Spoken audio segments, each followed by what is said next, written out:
poursuit avec LVMH. Le numéro 1 mondial du luxe a en revanche ravi les investisseurs avec ses résultats records et conséquence, l'action s'est envolée de près de 13% vendredi dernier. C'était tout simplement sa meilleure séance depuis 16 ans.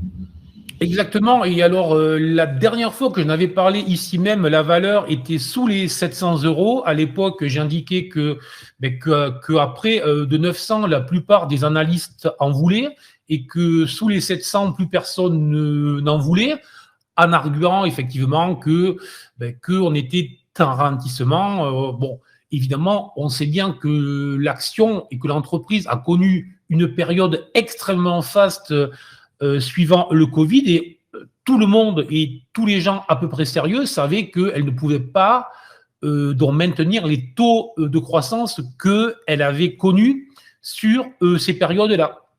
Mais sous les 700, pour une des entreprises leaders, pour une entreprise très très bien gérée, j'avais indiqué ici même que personnellement je repassais à l'achat, et c'est ce que j'ai fait.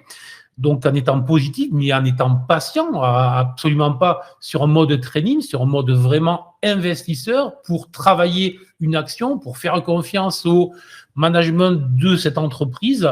Et très clairement, là, on est en train potentiellement de déclencher un signal très positif qui pourrait pratiquement renvoyer la valeur sur les 850, 860 dans les prochaines semaines. Donc encore une hausse potentielle d'une dizaine de pourcents à réaliser dans les prochaines semaines. Alors, il va falloir beaucoup de conditions pour cela. Il faudra évidemment que tout ce qui se passe en Chine, que l'on n'assiste pas à une dégradation en Chine, avec la liquidation désormais effective pour Evergrande. Mais là aussi, on peut croire que les autorités chinoises sont en train de faire ce qu'il faut. Il ne faudrait pas qu'il y ait une dégradation supérieure de l'économie, et il ne faudrait pas que les autres valeurs du luxe qui vont publier viennent impacter négativement l'euphorie que l'on a connue. Voilà. Mais très clairement, on a un très gros signal positif sur cette valeur. Je vous indiquais sur la valeur précédente un immense volume baissier.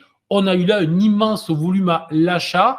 Et ce qu'il y a de très intéressant, c'est que la valeur a ouvert autour de plus 6 et quelques. Moi, j'étais en direct et j'indiquais à ce moment-là que si la valeur tenait au moins ce niveau-là jusqu'au soir, ça serait très bien, ça serait un signal positif.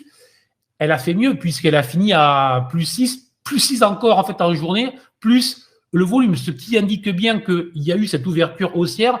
Et puis ensuite, toute la journée, les acheteurs se sont présentés, et notamment ceux qui étaient négatifs depuis plusieurs mois, donc positifs sur le titre, toujours avec une invalidation. Évidemment, si la valeur revenait sous les 700 dans les prochaines semaines, ce serait négatif.